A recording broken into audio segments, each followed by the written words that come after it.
is America. America! I do love America.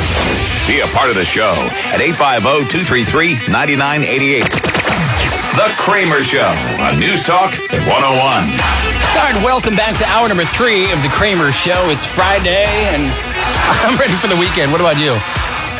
Without a doubt. That way we can get back to work on some of our hurricane projects. And normally on Tuesdays and Thursdays, we hear from this guy named Scott. But Scott, unfortunately, we had this crazy week, but we're making up for it today. How are you, Scott? I'm great, pal. How about yourself? I am fantastic. Now, if you've never heard Scott Major before, he's been on the show once or twice. I think if you've been on, maybe we would say that. Man. Yeah, this is your man when it comes time to take care of some of your hurricane problems that you're having with insurance. Scott's the guy. So, Scott, what's on your mind today? What do we have for everybody? Sure. About now, most of your listeners have made all of the attempts that they could possibly make to try to get the insurance company to cooperate and pay them. And now is the time to start thinking about getting a lawyer involved, because the lawyer can motivate the insurance company to pay. If you were working on your own, or you had a public adjuster or a contractor working for you, maybe helping you, the problem is that they cannot institute any litigation. And as a result, there isn't really a huge motive for the insurance company to pay if they haven't paid already. On the other hand, if you file a lawsuit, Florida Statute 627.428 provides that you will get attorney's fees if you succeed. In other words, the insurance company would have to pay for your lawyer if you had to sue them, and you got as little as $1. And so there is an incentive then for the insurance company to pay you all their money, because if they don't, they could have to pay for their own lawyer, then have to pay for your lawyer, then perhaps have to pay you all of your money. And so, ironically, you might end up with a free lawyer or a lawyer at a lower cost. Right. Additionally, if the insurance company is found to have acted in bad faith, if they have unreasonably delayed, for example, in paying you, if they have not provided the proper grounds for why they're not paying something, then we have another statute, 624.155, which provides that you can get up to triple the amount of damages, because we have to provide an incentive to the consumer and a motivation to the insurance company should they act in a way which is unfair, because a lot of times, you can't choose what language you're going to have in your insurance policy. They have a superior bargaining power. Mm-hmm. And so our state, in its wisdom, has decided that we need to level the playing field and make it fair for the consumer. And so we're going to penalize the insurance company if they act improperly. So it's so important for people to understand that, you have to come to a point where you can't just keep banging your head against the wall or hoping that your selected contractor or public adjuster is going to get you your money, when chances are you're unlikely to get as much money as you can or as you deserve without the aid of an expert lawyer. Does that make sense? It makes sense to me, without a doubt. So, Scott, we're down to about roughly 21,000 or so cases, apparently, that are still open with claims. And if somebody's worried about, am I going to be able to contact this guy? How much is he going to help me? Because you do have a local office here. What is your availability to the people who need some help? Sure. So we filed probably 70 lawsuits just in the last month and a half alone. There's a local office on 433 Harrison. We've got Ashley Benedict, who's right downtown, fifth generation PanamaCity lawyer, who's in town there, right for you guys. And of course, I'm in and out of the city all the time. Mm-hmm. And I think it's important for people to recognize that a couple things are true. First of all, there's probably still 100,000 claims out there. Only 21,000 may be being reported, but there are loads of people who either think that their claim is open, but it's really closed because a partial payment has been made, or alternatively, they haven't filed a claim or haven't pursued it because they think there isn't coverage when there is. Right. Or alternatively, they should be filing an additional claim because there's some other items which are covered. But the most important thing to do right now is to make sure you as the listener can say to yourself, do you know what the status of your claim is? In other words, if I were to call you on the phone or sit you down, could you tell me what the insurance company has specifically told you about your claim? For example, there are many situations where your insurance claim is closed and you don't know it. And that's because the Office of Insurance Regulation, the OIR, which is the reporting agency, will keep tabs on the insurance industry. And if the insurance company has paid you a sum of money, let's say you have a $50,000 claim and they've paid you $21,000, they may tell the Office of Insurance Regulation that they've closed your claim because they've made a payment. You're sitting waiting for more money, and your claim is closed because they want to report that they have properly and completed your claim. And in reality, the claim is closed. And so you need to make sure your claim is open, number one. Number two, you need to find out from the insurance company and have them write you and tell you the specific status of your claim. So are they missing any documents? Are they waiting for a proof of loss or some additional inspection that perhaps you don't know, or maybe you do, and you haven't provided them? Maybe they're missing some photos. Maybe they're missing part of an estimate, and so that's important. The third thing is almost every single home, condo, and other business structure has had window damage. And people don't realize, they think because their windows are operational and they're not broken, that means there's nothing wrong with their windows. Having done this for decades, I can tell you without question that the overwhelming majority, probably in excess of 80% of the windows in every single home in all of the Panhandle, or particularly in Bay County, are damaged and are probably in need of either repair or replacement. And for those of you that don't know or think that your windows are fine, oftentimes you'll find that a year from now, your window will start operationally not working correctly, or you'll have some leaks and you don't realize it, or you'll have some whistling sound, or you'll have different types of things come up and you think that your windows are failing. You call your insurance company and they say, no, this is not caused by the storm. You should have made that claim a year or two ago. So I urge every single person who's listening and every friend of every listener, make sure you've had your windows inspected by an engineer, or call us and we'll tell you the names of people who can go and inspect your windows, to make sure that if in fact you have damage, that you can have the insurance company fix those windows now so you're not complaining later. People have a misunderstanding and think because the windows aren't broken that means their windows are fine. And it's just not the case. So there could be a lot of things that people don't realize that they still have the opportunity to file on because they didn't get their full amount, or there may be things that they're missing like the windows. So you're a good person to contact on that to look further into it, right? That's exactly right. If you call the 844-800-LAWS, it's 844-800-LAWS, you can call up and ask us questions for free. You don't have to hire us. You can get all the information you need and learn. But the most important thing people don't realize is that this is not your expertise. You're not an insurance guru. You're not a window expert. You're not a structural engineer. So you don't realize that these are problems. And if you've already made a claim, don't think that because you made a claim that you can't supplement that claim by telling the insurance company that you now realize that you have door opening issues, or that you have a window problem or something else. Remember, we had 160 plus mile an hour winds. No window systems were designed for that. And so you're going to have impact on that. And depending on the way in which your structure is built, whether it's a wood framed or masonry, concrete block, things like that, that can have impacts on whether or not your windows are more or less damaged. But it's just so very important for people to understand and get educated and empowered about what their rights are, just to make sure that they get fully compensated, and also that they have sufficient insurance for any upcoming storm, that they've talked to their agent or they've made a list of all the items that they need covered. Because it's so important to understand that if you don't have insurance for certain things, you're not going to get paid. You and I and Kramer have seen this happen where people are having problems because they ran out of additional living expenses. That's coverage D. Mm-hmm. They ran out of money because all the rents and things were jacked.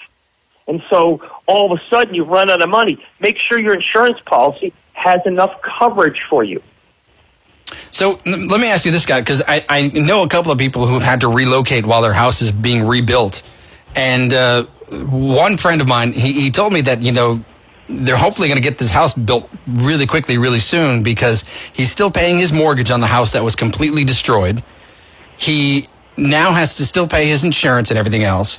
And the insurance basically put him up in a place, but it's a place that he could not afford in his current salary, especially when he's still paying for a mortgage on a house. But he's getting ready to run out of money from the insurance company. Is there anything else that you guys can do to help them with the insurance companies? Is the insurance company still responsible to continue while the construction is still being done on a house? Sure. So the way this works is the insurance company only has to pay what the insurance policy requires them to pay, with one exception. So what do I mean by that? That means that if, in fact, the insurance company, let's say, agrees that they'll pay you up to $10,000 for additional living expenses, coverage D, they call it, loss of use. Mm-hmm. And let's say that the insurance company has been dragging its feet and not paying for not a good reason. They're acting in bad faith, they're unreasonably delaying, then you could sue the insurance company and likely recover for all of the damages you suffered. So let's say it actually cost you $20,000 instead of $10,000 to live there. And the reason why is because your contract got started late because the insurance company delayed in making sure that the payments were made in a timely fashion. So it depends on your circumstance. Okay. But you should try to find out what your options are so you know what's best to do. All right, excellent. Hey, Scott, we need to take a break, but, if somebody's got some questions, they can give us a call here at 233-9988, or the number for your office if they need to contact you, that would be? 844-800-LAWS, 844-800-LAWS. You sound like you've said that once or twice before. Hang on, Scott. We're going to take a quick break, and when we come back, we'll have more of Scott, and you've got some questions about some claims. Hit us up, 233-9988, and hopefully Scott can answer your question right here on the radio this morning. It's Brian Russ filling in for Kramer this morning. It's the Kramer Show on NewsTalk at 101. Good morning. More live and local in the morning. Coming up next with Kramer. This is NewsTalk at 101. Kramer in the morning, NewsTalk at 101.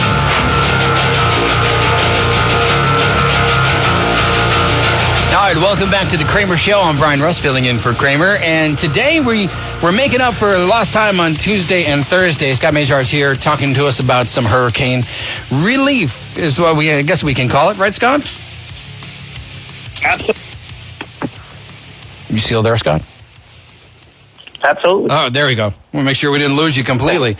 So, no Scott, worries. Tell us more about, what it is that your office can do should somebody have some serious problems. And, of course, if somebody's got some questions now, they can give us a call, 233-9988. Sure. So most people should be asking themselves some simple questions. Number one, if you don't have all of the money that you either deserve or that you think you're entitled to, you should be contacting a lawyer. I mean, it could be us, it could be anybody, but contacting a lawyer to find out what your rights are.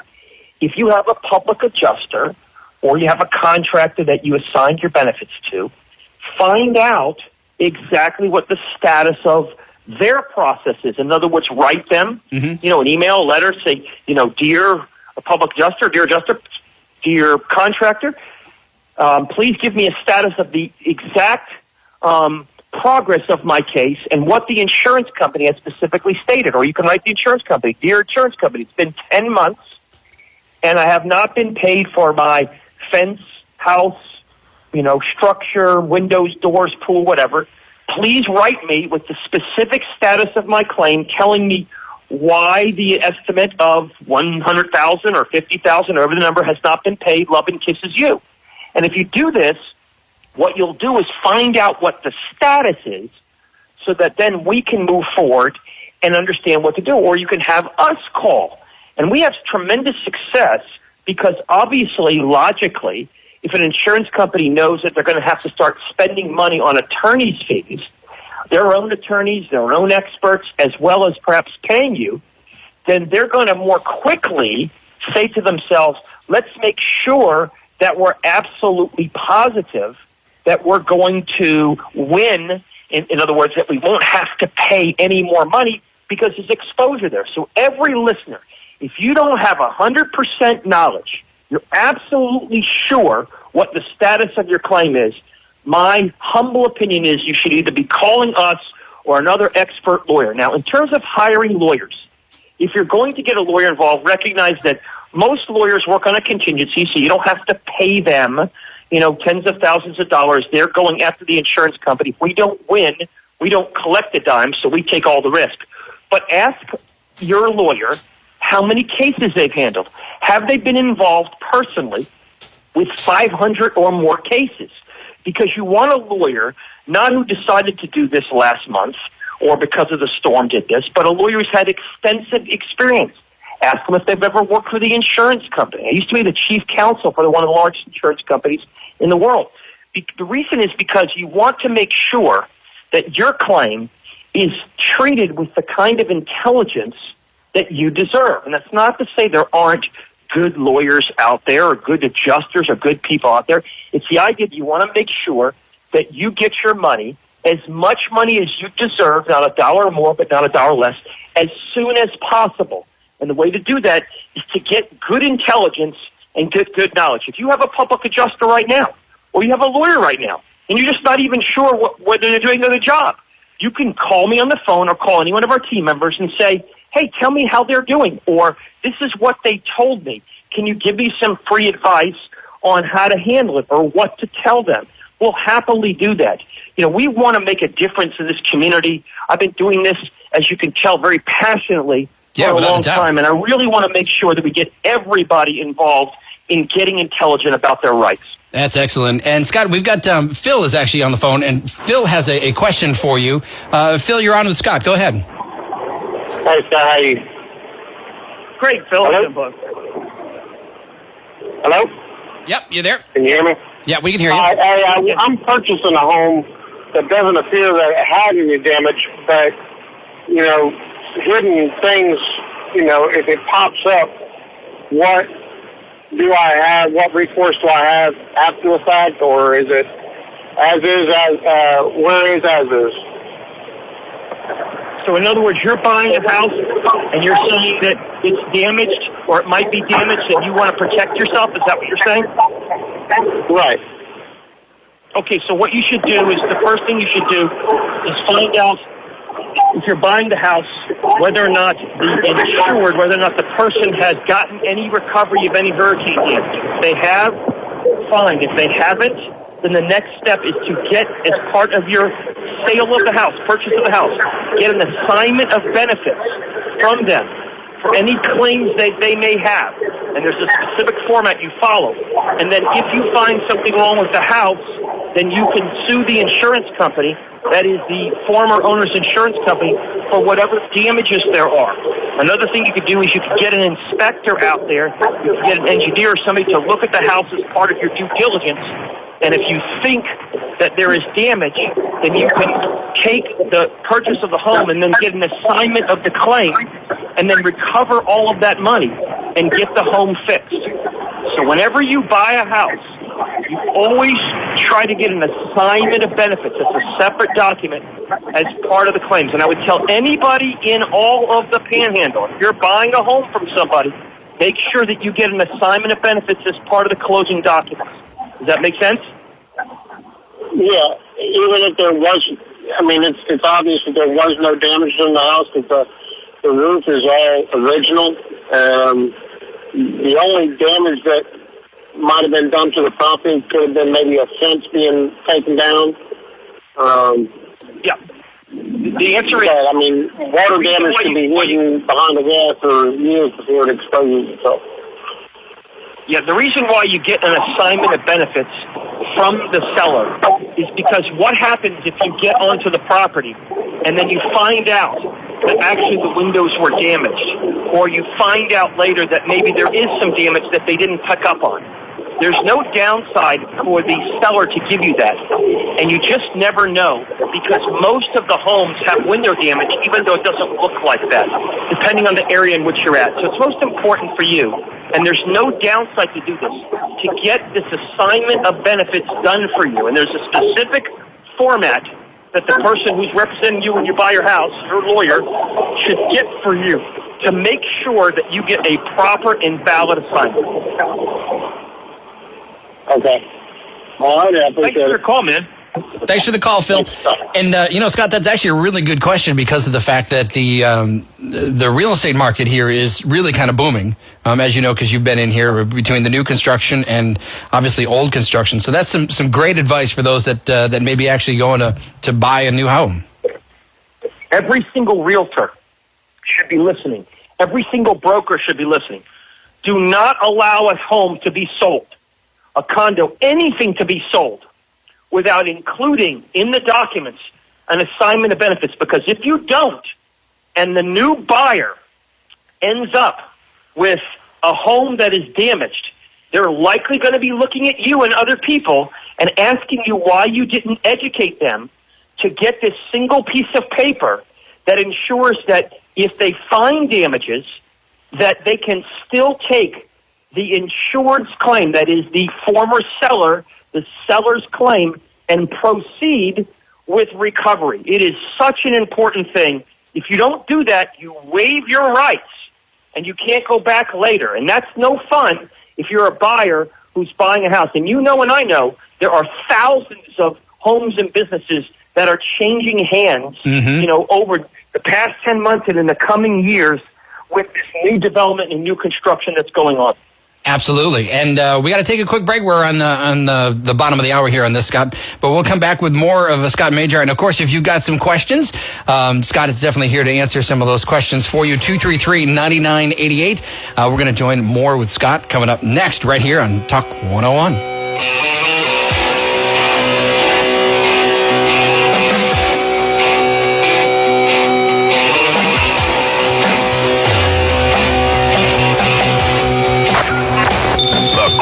Show.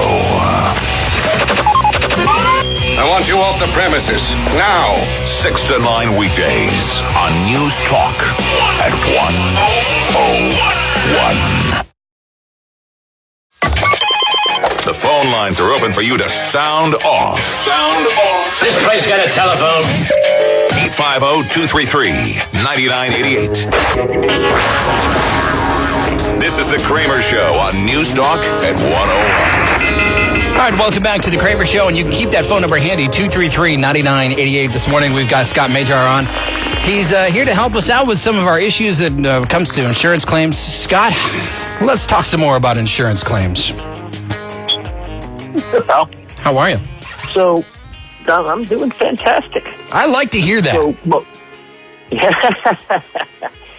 So most people are really struggling now with a lot of the intelligence about their claims, and it's important for people also to understand what their insurance policy covers. So when you have a insurance policy, it's generally broken into 4 categories. The first category is what they call coverage A, which is your structures. That is the actual home itself, or the condo, or the business, the walls, the roof, the doors, the windows, the hard part.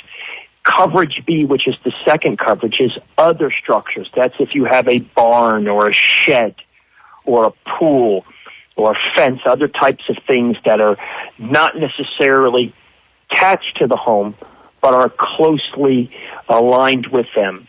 The third one is C, coverage C, or contents coverage, which covers your clothing and your furniture and the things which are found within the home themselves. And then finally, coverage D is your loss of use, or some people will refer to it as additional living expenses. That is your ALE, is the acronym that people use. And that covers things which are related to what happens when you have to move out of your home. Mm-hmm. That includes not only rent, but storage costs and drive time and expenses associated with what happens when you are not able to stay within your home for some period of time. And so understanding what coverages you have for each of those items, how much money you have, helps you to determine exactly what you can recover for and then how much. And within the insurance policy, it will tell you, for example, if you have a fence and that fence is not attached to the property, like it's not affixed to the wall of your home, mm-hmm. there may be coverage for that or there may be exclusions for that. You need to make sure your insurance policy is evaluated to determine all of the coverage that you can have. And sometimes things appear to be excluded and they're not. For example, we have a case right now where somebody had a busted pipe, a broken pipe, and it looked as though it said, we don't cover for pipes which are broken as a result of deterioration in one provision.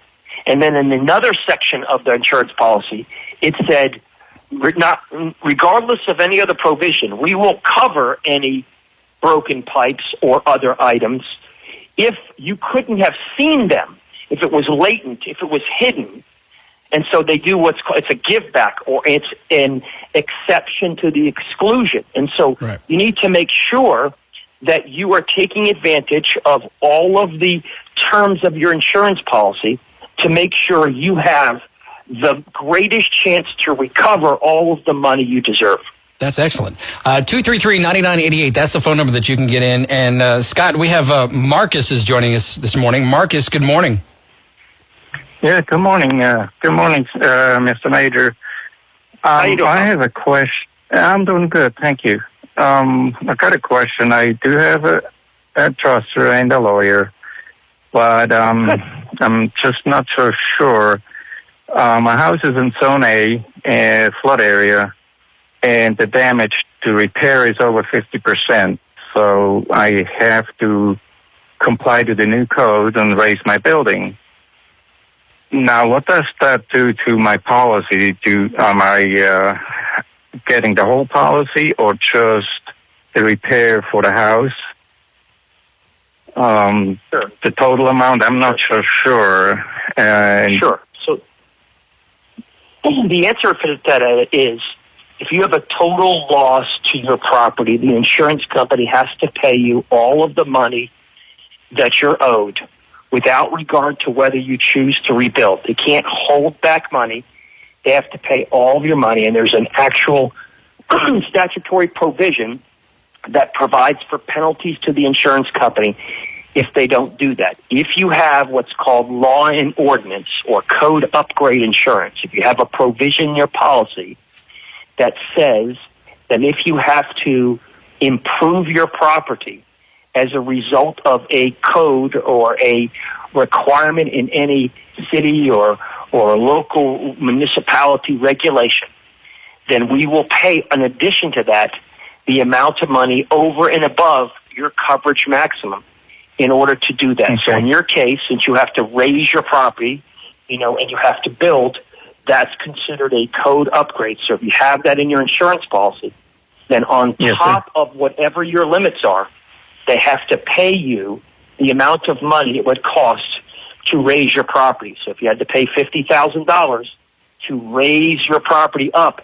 4 feet or 1 foot, then what would happen is, in addition to your insurance coverage that's in A, B, C, and D, in this case it would be coverage A, you would be able to recover additional money. So make sure your lawyer takes a look at your insurance policy, maximizes the coverage, and if the insurance company is not paying for a total loss and has not written you a letter with an engineering report explaining why they have not covered you, you should be filing a civil remedies notice that is a complaint with the state, and then you should be pursuing litigation right now.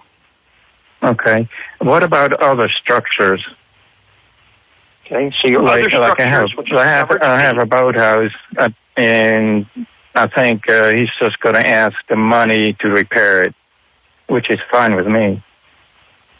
Sure. So if there are other structures which your insurance policy does not exclude, then you're entitled to every dollar that's in that other structures section. It's usually, the limits are usually 10% of the actual coverage A. So if you have $300,000 of coverage A, you'll have at least $30,000 of coverage B. You can look at your policy and make sure, but other structures coverage is available to you, and you may be able to recover depending on the wording of your insurance policy. Okay. Yeah, I think that's helpful. What about personal property? Is that also the amount Sure, you can recover for in personal there? property. Yeah, all you have to do is make a list, an inventory. It's under coverage C for contents.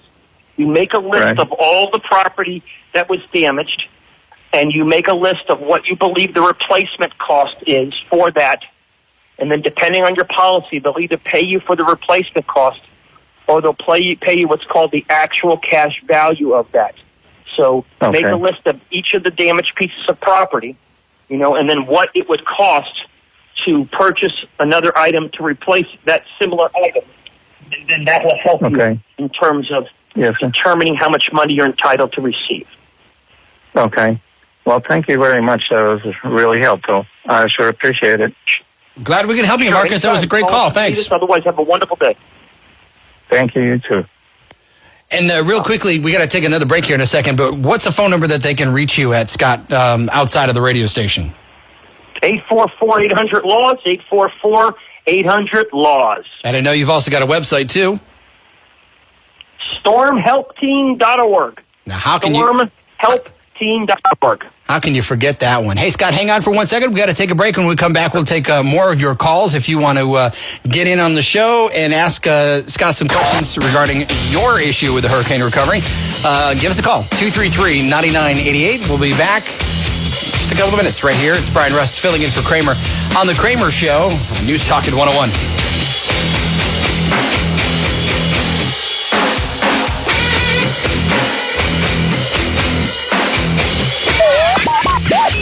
Smoke 'em if you've got 'em. Kramer will be back. News Talk at 101. All right, welcome back to the Kramer Show. I'm Brian Rust in for Kramer, and Scott Major's on with us today. And Scott, you've definitely had a lot of great information today. We had a couple of really good questions that you answered so supremely. It was great. And so much, man. And unfortunately, there's still a lot of people that are kind of going through the issues of dealing with their insurance company. And of course, it's great that you have a local office, and you're not just a simple local lawyer. You're somebody who's statewide. You've got this experience dealing with the insurance companies. So where is it that people can actually get in touch with you locally so that they can get some of this relief that they desperately need? Sure, we have an office on 433 Harrison. So if you need to go over there, you certainly can, and you can set up an appointment or drop by. Also, the 844-800-LAWS number, 844-800-LAWS. You can call us, and then we can set up appointments for us to either talk to you on the phone or go visit your home, or you can come by the office, in Panama City. So it's up to you in terms of what you want to do. We just want to make sure we get as many people educated and empowered as possible, because whether you have your own lawyer or not, you should know what your rights are. And this is a very difficult area where it's confusing. Most people don't know how to interpret their insurance policies. They're very complicated. Even a lot of lawyers don't know where the coverages are. So it's so important for you to pay attention to that. Find out as much information. Make sure that you get the full payment for every dollar of value. Make sure you have your windows and doors and other openings inspected, and make sure you get all of the coverage that you deserve so that you are not left a year, 6 months, or 2 years from now with problems that you can't recover under the insurance policy for. Great. And Scott, you're somebody who, I love the fact that you're so full of knowledge, and you have a lot of knowledge when it comes to the politics too. Where do you think the politics are in the hurricane insurance right now? Because I don't know if you saw the news, but it's our Senator Rick Scott and another senator that is proposing some legislation for helping to actually allow contractors to recover and help out more when the storm comes and money comes around. Do you think there's anything politically that really needs to be done to help victims of storms, especially one like Michael?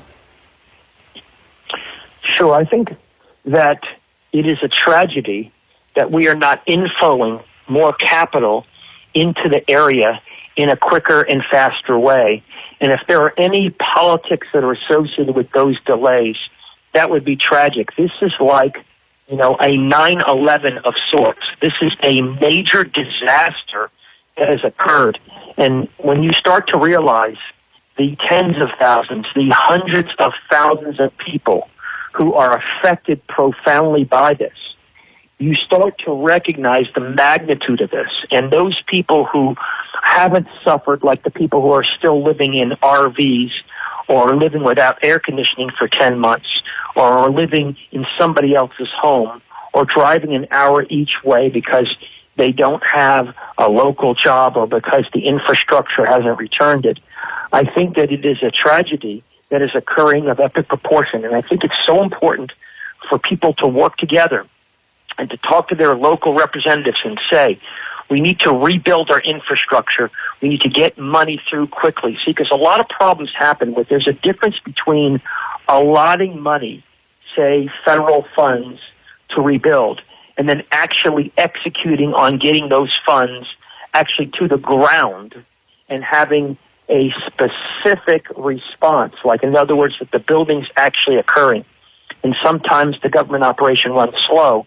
And it'd be nice in these disaster times to make sure that we had more temporary housing, that we had more ability to rebuild quicker, that our infrastructure got done, that we provided subsidies in the form of either SBA loans or other at a higher rate or forgivable loans. And I think that what would happen is you would see a lot more response to what's going on. Again, it has to be managed properly. It can't be like Puerto Rico, where there was such corruption, where water was sitting on the docks and never got to the people. But that's the concept.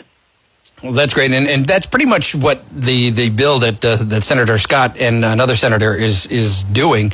Is basically it's a bill to make sure that things are rushed in appropriately and fast, so that we can get some things taken care of. Because that's always an issue with all the hurricanes areas, and you're in South Florida, correct?